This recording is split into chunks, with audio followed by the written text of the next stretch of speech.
네, 문종영의 온마이크 오늘 서정욱 변호사님 모시고 또 2부 이어서 방송할 수 있도록 해보겠습니다.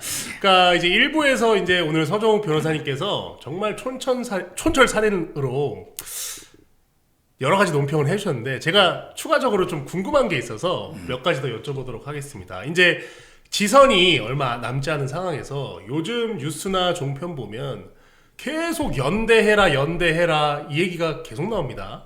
그래서 결국 그 연대의 대상이 어디냐면 국민의힘과 개혁신당, 그리고 뭐 이제 개혁신당에서 일부 뭐 나갔던 의원들, 뭐 민주당에 갔던 의원들까지 다 묶어서 국민의힘으로 다 받아들여야 된다, 이런 좀 과감한 의견까지 요새 제가 듣고 있는데, 개혁신당 이꼴 이준석이잖아요. 우리가 이제 뭐 괜히 뭐 정당 연대 뭐 이렇게 하면 뭐가 있어 보이는데 이준석을 함께 연대를 하는 게 맞나요? 지선 전략에 있어서?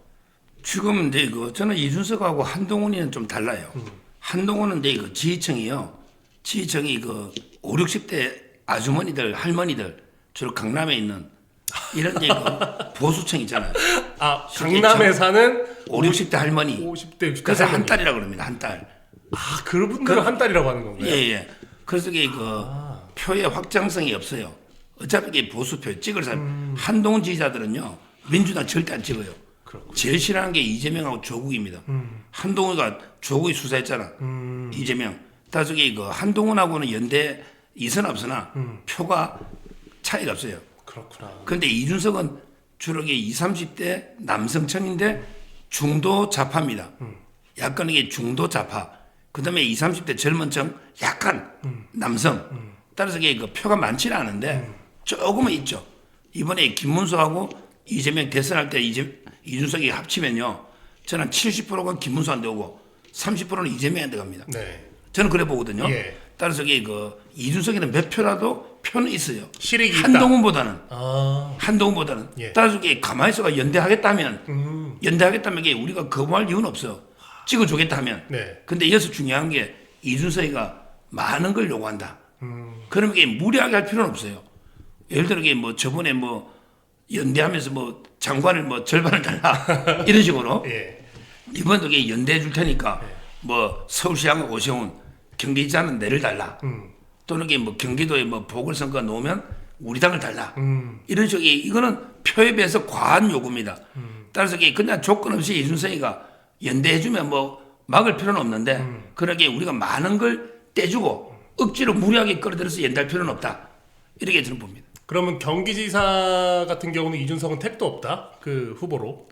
아니, 경기지사뿐만 아니라 보궐선거든 뭐든 우리가 주고 연대하면 안 돼요. 그냥 어차피 자기들은 대안이 없으니까 스스로 그냥 들어오도록 이런 식으로 만들어야죠. 아, 그냥 주는 거 없이 받아들여야 된다. 그렇죠. 아. 뭘 떼준다는 거는 그건 말이 안 되죠. 뭘 주면서까지 연대할 만한 가치는 없어요. 아, 그럴 가치는 없고 그냥 본인들이 원하면 받아는 주겠다. 하지만 보궐선거라든지 광역단체장 후보 자리는 줄 수 없다. 아, 그렇구나. 그냥 우리 이재명 정부 심판하자. 당신들이 어차피 선거 때 놀고 있을 수는 없지 않냐. 후보도 못 내지 않냐. 그냥 우리 합쳐서 이재명이 심판하자. 그러니까 조건 없이 합치라. 이런 식으로 요구하면 되는 거죠. 아, 그럼 정리하면 이제 개혁신당 노는 것보다는 국민의힘과 합당하는 게 낫다. 합당은 아니고. 아, 합당이 아니라 합치는 게 선거인데, 낫다. 예, 선거. 아, 그렇게 정말 또 듣고 보니까 이해가 되네요. 괜히 떼줄 것도 없는데. 예, 그렇게 할 필요까지는 없고. 그러면 어떻게 보면 이제 변호사님 말씀은 확장성에 있어서 한동훈보다 이준석이 그래도 실익은 있다. 둘 다 표는 없는데 조금 한동훈보다 낫다. 한동훈보다 낫다. 그러면 한동훈이 가지고 있는 소위 팬덤이라고 하잖아요. 아까 말씀하신 그 한 딸. 이 한 딸의 어떤 그 수는 어느 정도라고 보세요? 그거는 이제 위드훈이 10만이라고 하는데 그렇게 많지는 않고요. 보수 전체에서 한동훈 표가 나오잖아요. 전당대회 보면 보수 전체에서 많을 때는 한 30%까지 표는 나와요. 예. 근데 그 표는 보수 내부에서 서로 분탕질하는 보수 내부의 내부 총질한 표죠. 그 사람들이 제일 싫어하는 게 조국이에요. 예. 그다음 이재명이고. 예. 따라서 이준석하고는 성격이 전혀 다른 표다. 아니 모든 게 달라요. 연령도 다르고 세대가 20, 30대고 그걸 한동훈에게 거의 5, 60대, 70대까지. 그다음에 남성이고 이거는 여성이고, 예. 그다음에 이거는 중도고, 예. 이거는 이게 보수의 정통. 따라서 이게 다 다른데 한동훈 표는 이게 내부 총질하는 표예요. 따라서 이게 민주당 쪽으로 안 가니까. 그러니까 이제 연대를 굳이 안 하고 이거는 청산 대상이고 이준석이는 이제 몇 표라도 있다는 거죠. 그냥 조건 없이 도와준다고 서로 연대하는 거죠. 아, 오늘 지금 강조하셔서 이제 한동훈과 이준석의 어떤 그 표에 대한 확장성 그리고 그 성격에 대해서 조금 규정을 해주셨는데 정말 공감이 많이 되고, 제가 이제 변호사님 말씀 듣다 보니까 며칠 전에 이제 국민의힘의 공개 최고위에서도 양양자 최고위원 같은 경우는 사실상의 어떤 자해 공갈단처럼 당을 향해서 막 총을 쏘잖아요. 이게 결국 그 한동훈 표, 한동훈 지지층이 이런 내부 총질 자해 공갈을 원하기 때문에 거기에 맞게 거기에 소구하기 위해서 그런 메시지를 던졌다, 이렇게 봐도 되나요? 그렇죠. 근데 저는 양양재 같은 사람요, 진짜 제가 심하게 한번 욕을 하면요, 김상욱이보다 나쁜 놈이에요. 김상욱이보다. 김상욱이 싫으니까 떠났잖아. 네. 저리 싫으면 제가 떠나야 되잖아. 그렇죠. 근데 돌아가지고 계속 내부 총질하고 탈당도 안 하고 이게 더 나쁘다. 양양자가 원래는 이게 정치를 민주당부터 시작했다니까요. 알고 있죠. 이게 아마 호남에 그 이제 여상로 가지고 삼성에 입문했다. 그렇죠. 이걸로 이게 했는데 한번 생각해 보세요. 민주당에서 하다가 또 이게 이준석 따라 합치다가 네. 또 이게 또 이어왔잖아. 네. 이렇게 당을 다 돌아본 게 하나 더 있어요. 그게 이현주거든요. 이현주. 여왕철새. 예. 그러니까 저는 이현주나 양양자 이런 사람들이 정치하면 안 된다. 이렇게 보고 김상욱이보다 나쁘다면 뭐 말 다 했죠. 진짜 말 다 했네요. 아니 근데 선배님, 제가 하나 궁금한 게요. 이제 변호사님 같은 경우는 사법고시, 행정고시, 쌍시 패스하셨죠. 네. 그러니까 어떻게 보면 정말 대한민국에서 장동혁도 양과학회 했어요. 알고 있습니다. 그러니까 정말 대한민국에서 어렵다는 고시를 2개나 패스하시고 이제 평론도 하시고 변호사 일도 하시는데, 아니 저는 양양자 최고위원이 삼성의 상무 출신이잖아요. 삼성의 상무 한 지금 500명 있습니다. 지금 현재. 그 삼성의 상무가 뭐 그렇게 대단하다고 어디 가면 자기가 양도체다, 반도체 전문가다. 진짜 반도체 전문가들은 그런 얘기 안 하거든요. 결국 반도체 연구자 아니에요. 그냥 격리 보고 사무 보던 사람이죠. 제 말이 그 말이에요. 그러니까 여성만 이게 정치권에 진짜 전문가들이 와서 전문가라고 하는 건 제가 받아들이겠는데, 격리 출신으로 열심히 해서 승진 잘한 것까지는 알겠는데 무슨 반도체 전문가인가요? 어디 가서 그 반도체 전문가를 너무 써먹는 거예요. 저는 이게 참 문제라고 봅니다. 진짜 전문가들이 와서 전문가다운 정치해야 되는데 결국 민주당에 있다가 여기저기 또 돌아다니다가 내부 총질표 흡수해갖고 최고위에 또 들어가서 이기 분탕질을 하고 있는 이 현실이 앞으로 이 최고위원 전당대회는 정말 잘 뽑아야 됩니다. 예. 그럼요. 거짓 전문가. 아니 컷오프를 시켰어야지. 그렇죠. 근데 그때 우리가 이제 1인 2표다 보니까 전략적으로 예. 한동계가 이제 그 밀어준 거죠. 한동계가 이제 김건식하고 그쪽으로 이게 밀었는데 우리는 표가 찍어주는 사람이 많잖아요. 뭐 김민수도 있고 신동욱도 있고 김재원도 있고 하다 보니 표가 분산되고. 그렇죠. 그리고 여성 하나는 돼야 되거든요. 그때 아마 우리 쪽에서 최수진인가 그때 제약에서 있던 예. 한 분이 누웠잖아. 예. 근데 양양자한테 밀려버린 거예요. 한동계가 이제 그 조직적으로 양양자를 지지해 준 거죠. 아, 최수진 의원이 됐어야 되는데. 그럼요. 그리고 다시 한번 말씀드리지만 삼성 경리 출신이 대한민국 보수 정당에서 반도체 전문가라고 하는 이 시대가 저는 개인적으로 마음에 안 듭니다. 그래서 그 부분도 저는 많은 분들이 이번에 아셔야 된다. 양양자 최고위원은 전문가가 아닙니다. 제가 봤을 땐 삼성 경리 출신이라고 한다는 건 제가 받아들이는데 더 이상 반도체 전문가라고는 얘기를 안 했으면 좋겠고, 지금 이제 김민수 최고위원 같은 경우는 양양자 최고위원 같은 사람 그냥 못 넘기잖아요. 이제 현장에서 바로 반박도 하고 장동혁 대표 흔들기를 그만해라, 이렇게 직접적으로 메시지도 날렸는데, 김민수 최고위원 같은 사람 또 어디 없나요? 근데 우리 문종영 있잖아요. 제2의 김민수. 우리 문종영 우리 후배님이 김민수처럼 그 역할 하시고. 아닙니다. 근데 그게 이제 팩트가 양양자가 할 때 예. 장동혁 대표가 뭐 계엄이 정당하다 한 건 아니에요. 계엄도 이게 반대했고 다만 탄핵을 반대한 거죠. 계엄하고 탄핵을 헷갈리면 안 된다. 예. 이 말이고요. 예. 실제 그렇게 부정선거도 마찬가지예요. 장동혁 대표가 부정선거를 신봉하는 게 아니고 다만 이제 우리가 황교안이라는 거는 황교안 대표가 영장이잖아. 그렇죠. 그게 탄압받으니까 그렇죠. 거기에 대해서 맞서 싸워야 되잖아. 이런 의미인데 마치 이게 뭐 장동혁 대표가 계엄을 뭐 옹호하고 그렇죠. 부정선거 옹호한 것처럼 양양자가 자꾸 공개하니까 김민수 최고가 치받은 건데 잘했죠. 그러니까 워낙 교묘하게 말도 살짝 바꿔서 네. 국민의힘을 지지하는 대다수의 사람들이 굉장히 우둔한 세력으로 둔갑을 시켜버리잖아요. 네. 그 발언을 듣고 있으면 저는 그 부분이 굉장히 가증스럽다는 것을 말씀드리는 거고, 그러니까 모르겠습니다. 이제 지금 여조 추이를 보면 결국 국민의힘이 조금 떨어지는 건 팩트인 것 같아요. 민주당 대비. 근데 어쩔 수 없잖아요. 이제 100일 차고 원래 장동혁 체제 출범할 때 정말로 지지율 처참했습니다. 어떻게든 조금씩 올리고 있는 저는 상황이라고 보고 있고 분명히 이게 효력이 있거든요. 현재. 그래서 앞으로 변호사님 보시기에 지지율의 이제 격차가 조만간 좀 좁혀질 거라고 보는데 어느 시점으로 이 골든 크로스가 일어날 거라고 보세요? 지금 이제 우리 갤럽이나 MBS는 전화로 조사하다 보니까 무당청이 많아요.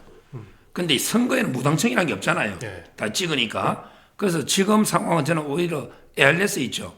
이게 소신껏 대답하거든요. 네. 오히려 이게 더 신빙성이 있다. 이제 보통은 전화 면접이 돈이 많이 들고 비싸니까 이게 더 신뢰성이 있다 하는데 상황에 따라 좀 다를 수가 있어요. 따라서 뭐 저는 지금도 큰 차이는 안 난다. 조금 우리가 부족한 거는 사실이지만 큰 차이는 아니고 아마 이제 내년 초 있잖아요. 그때 되면 이게 아마 큰 변화가 온다. 저는 뭐 한 2, 3월 정도 이렇게 보고 있는데 그거는 이제 왜 그러냐면 지금 판사들도 인사이동이 다 그때 있어요. 네. 그러면서 이게 이재명의 재판 재개 이런 것도 이게 논란이 또 될 수가 있어요. 판사가 바뀌면 또 여기 지원하는 사람도 많아요. 네. 이재명 재판부 가겠다는데 후배들 많아요. 쟤보다 이게 소위 거부라는 판사 많아요. 예. 아니 뭐 판사 중에는 임원정 같은 사람 없을까요? 백혜령 같은 사람 다 있다고. 네. 나는 이게 내가 그냥 이재명이 한번 재판하고 내 뭐 탄핵 당하든 말든 예. 이런 사람 주위에 많다니까요. 지원할 수가 있거든요. 이재명 재판부에. 네. 이런데 2월 달쯤 되면 사법 장악이 극대화될 겁니다. 사법부 장악. 예. 그러면서 이게 뭐 완전히 이제 사법부가 돌아서는 예를 들어 뭐 내란 전담제품 중 항소심부터 한다잖아. 그러면 이게 법원이 강하게 반발해요. 지금 법원이 오늘 지금 항소심부터 한다거든요. 그렇죠. 이런 걸 이게 도입하면요 여론이 또 확 떨어질 겁니다. 그렇죠. 이런 식으로 이게 사법 장악 네. 이게 있고요. 그다음에 윤 대통령 판결이 이제 나옵니다. 네. 그럼 이게 과연 내란인가 아닌가 이것도 이게 중요해요. 저는 내란은 아니라 보거든요. 네. 계엄이 3시간짜리 내란이 있을까요? 그러니까 네. 그게 내란이 아니라고 놓으면 난리 나죠. 예. 그러면 이게 확 뒤집어지잖아. 그러니까 내년에 2, 3월이 고빈 게 윤 대통령 판결이 일단 1심이 나온다. 네. 우리로서는 이게 워낙 내란몰이 당했으니까 그렇죠. 뭐 더 당할 게 없어. 그렇죠. 내란 대봤자 그대로야. 그렇죠. 근데 아니라고 무죄가 나면 네. 완전히 경천동 이제 판이 뒤집어지잖아. 그렇죠. 그러니까 윤 대통령 재판, 그다음에 이재명 재판 재개에 대해서도 논란이 있을 거고 또 이게 사법 파괴 여기에 대해서 이게 사법부의 강한 반발이 놓을 수가 있다. 그러면서 이게 이제 국민들이 볼 때 야 지금 입법부, 행정부, 사법부까지 장악하는데 지방 권력 하나는 견제해야 된다. 그렇죠. 이런 이게 견제 심리가 일날 거예요. 그렇죠. 그래서 이게 저는 내년에 아마 2, 3월이 고비다. 이때가 상당히 우리한테 터닝 포인트가 될 거로 봐요. 정말 지금 이제 2026년 2, 3월이 어떻게 보면 골든 크로스 또 터닝 포인트가 될 것이다라는 말씀을 들으니까 진짜 이 사법부 장악에 대해서는 사실 수도권 민심이 굉장히 지금 안 좋거든요. 그러니까 그렇죠. 이게 이재명이라는 사람이 대통령 되고 나니까 지들 멋대로 다 하는구나.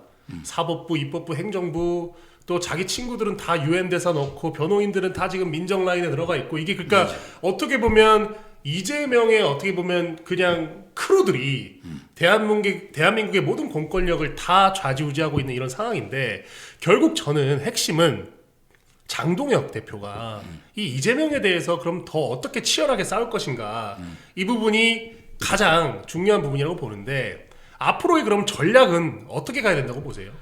뭐 저는 예. 아주 그 수단 방법을 안 가리고요. 여러 데 가지로 공격을 해야 되는데 지금 자꾸 이게 뭐 한동계에서 뭐라 하냐면 아니 대통령 끌어내리려면 뭐 선거 말고 뭐이냐 자꾸 이래요. 그럼 이게 우리는 뭐 박근혜 대통령이나 윤석열 대통령 선거로 끌어내려 왔습니까? 우리도 실현 불가능하더라도 우리 맨 오브 라만차 돈키호테에 보면 예. 그 꿈을 이룰 수 없어도 그대로 이렇게 돌진한 게 있잖아요. 예. 따라서 이게 저는 우리도 탄핵을 되든 안 되든 일단 이렇게 주장하고 또 이게 발의까지는 할 수 있어요. 장관급은. 대통령 빼고는 100석이면 예. 탄핵을 필요하면 이게 발의를 해야 돼요. 정성호부터 이런 식으로 이렇게 계속 우리가 탄핵도 주장하고요. 그다음에 그 특검은 뭐예요?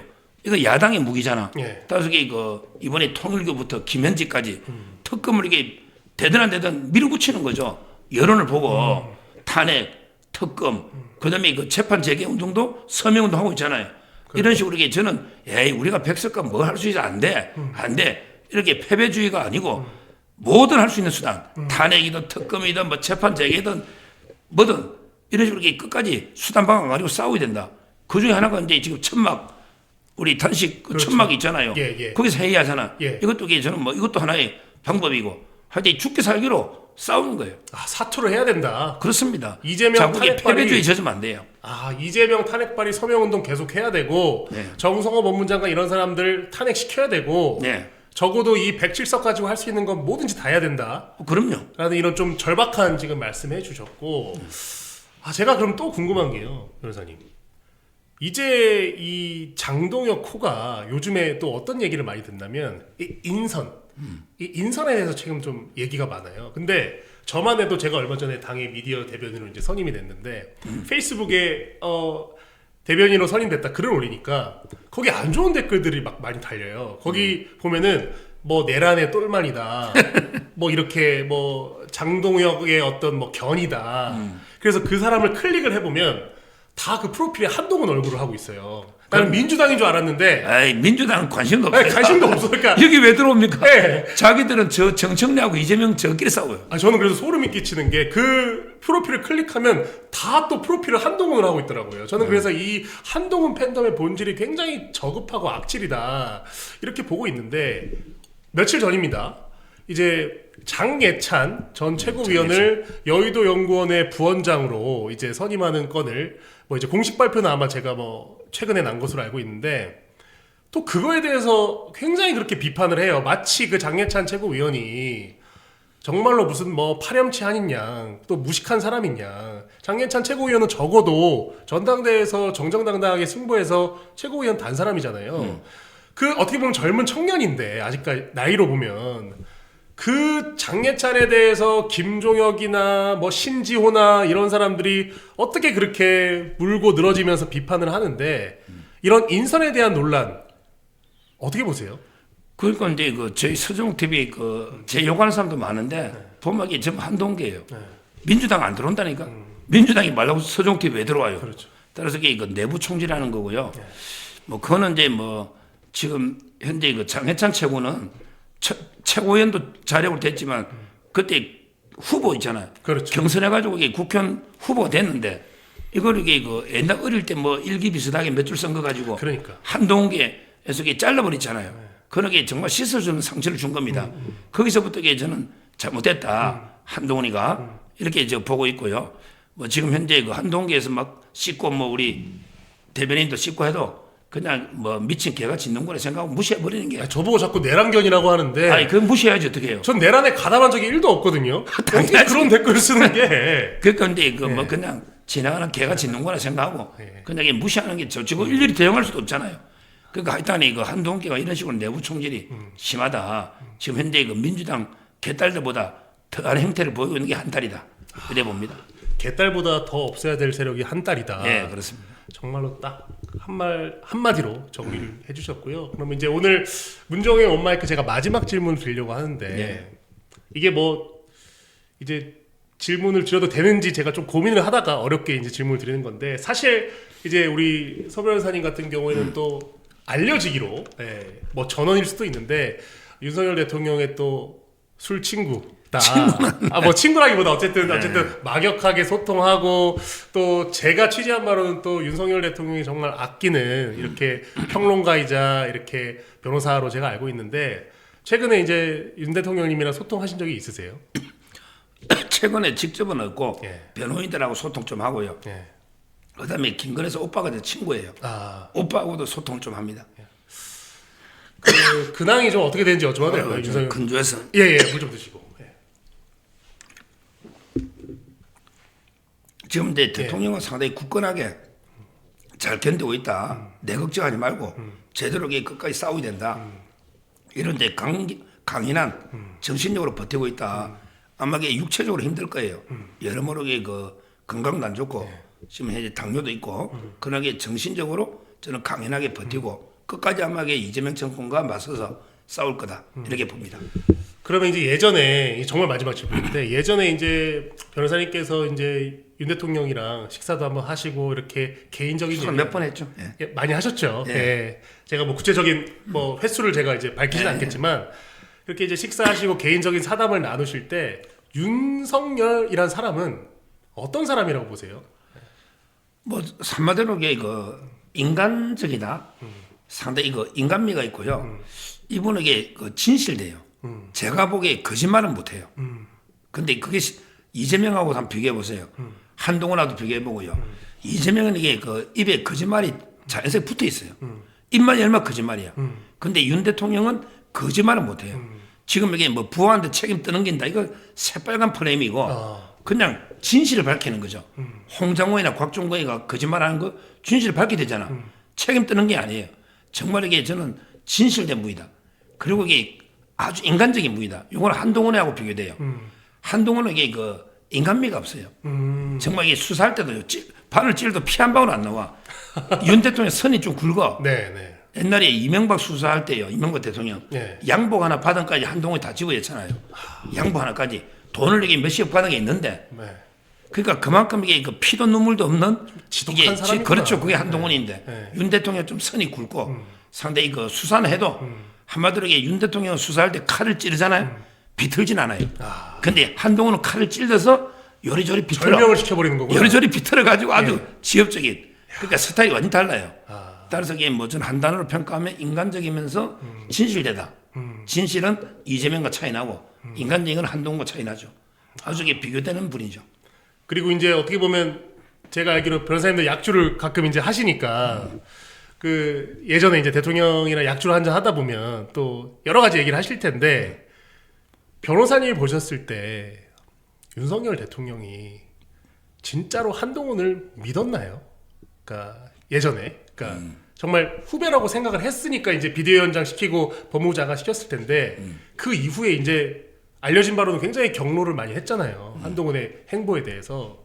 가장 마지막으로 뵀었을 때 한동훈에 대해서는 윤 대통령이 어떻게 좀 평가를 하던가요? 나중에는 뭐 말할 것도 없이 배신자라고 이미 다 드러나는데 여기서 중요한 게 그 윤 대통령의 용인술 있잖아요. 사람을 쓸 때 검사를 이게 참모로 쓰는 거하고 정치인은 달라야 되는데 이게 헷갈려 버린 거예요. 뭐냐면 이게 검사 한동훈으로서는 괜찮아. 술 안 먹으면 어때? 수사만 잘하고 잘 잡아오면 되지. 그렇죠. 그러니까 검사 한동훈으로서 유능하고 참모로 쓰기 괜찮아요.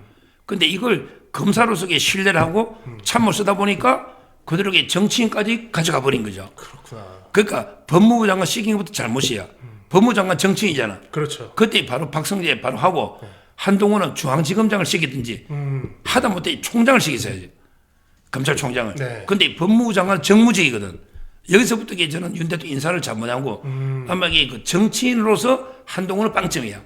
검사로서는 90점 이상이야. 근데 이걸 검사로서 잘하니까 정치도 잘하겠지. 이러면서 이게 너무 윤 대통령이 과잉 높은 자리를 준 거죠. 이게 이제 완전히 용인술이 잘못돼가지고 결국 처절한 배신을 당하고 오늘까지 온 거예요.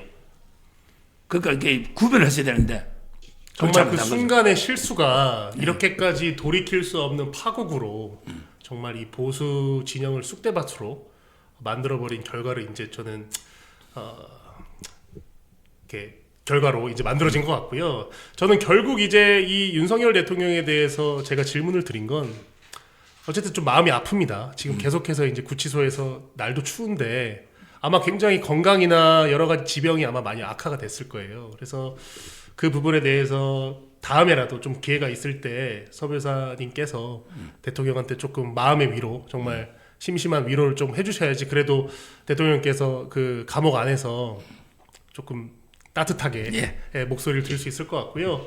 알겠습니다. 네, 오늘 그래서 문종의 온마이크 너무 재밌어서 오늘 제가 다음에 우리 또 서정훈 변호사님은 꼭 한 번 더 문종의 온마이크에 불러서 2탄, 2편을 촬영할 수 있도록 하겠습니다. 그렇게 해주실 거죠? 예.